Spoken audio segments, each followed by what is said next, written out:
Hello and welcome back to Story Loop English. I'm Adam. And I'm Marcus. It's great to be with you all today. So, Marcus, let's talk about a situation that I think many of our listeners have experienced. You're at work, your manager gives you a new task, but the instructions are not very clear. What do you do? Yes, that can be a stressful moment. You want to do a good job, but you're not sure where to start.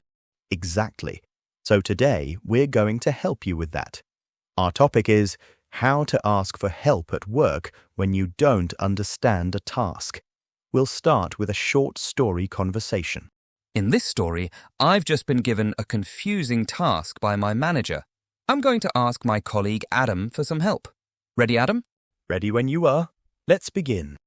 Hey, Adam, could you spare a moment? Sure, Adam. What's up? Well, I'm a bit lost with this new task from our manager, Sarah. She asked me to update the quarterly client report.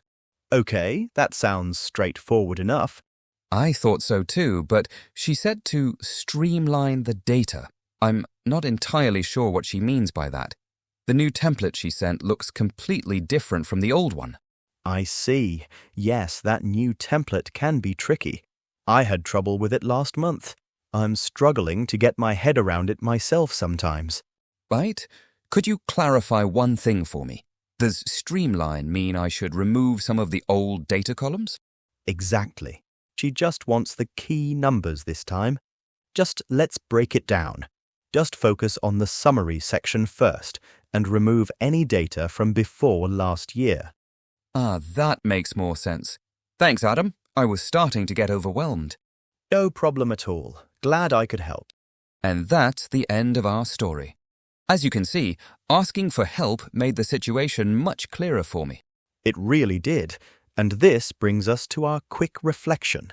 It's so much better to ask for clarification than just to guess and hope for the best. Absolutely.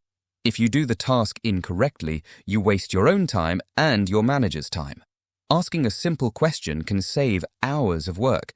It shows you are careful and that you want to do a good job. Now, let's move on to our repeat practice section.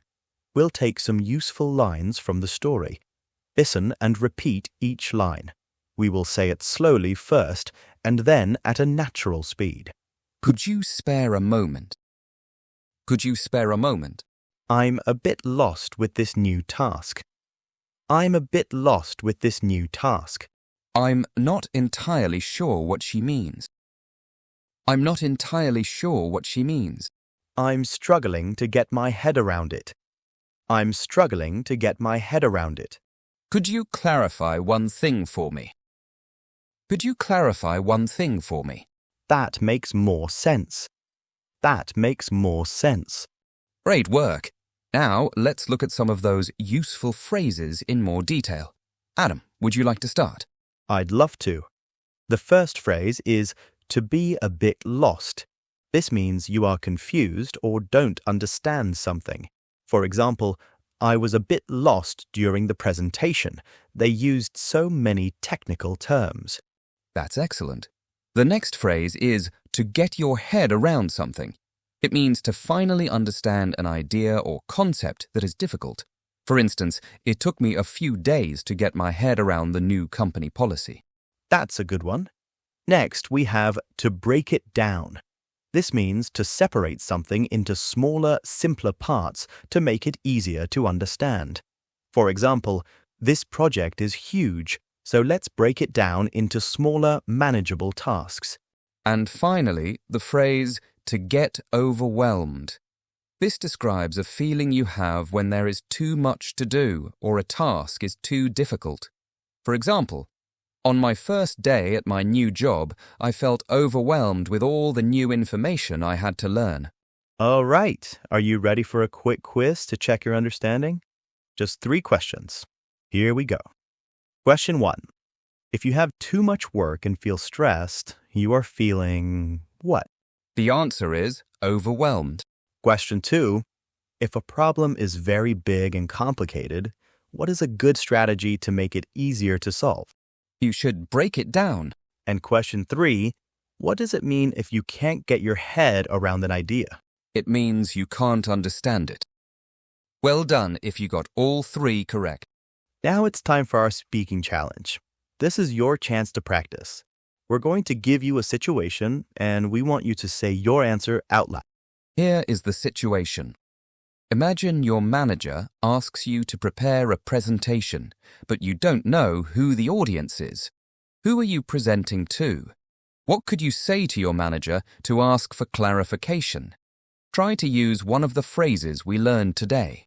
You can pause the episode now and try to say your answer. For example, you could say, "Could you clarify one thing for me? I'm not entirely sure who the audience for the presentation is." Excellent work, everyone. That brings us to the end of our episode. Remember, asking for help is a sign of a smart, careful worker. It's not a weakness. That's absolutely right. We hope these phrases help you feel more confident when you're at work. Join us next time on Story Loop English, where we'll be talking about how to politely disagree with a colleague. Until then, keep practicing.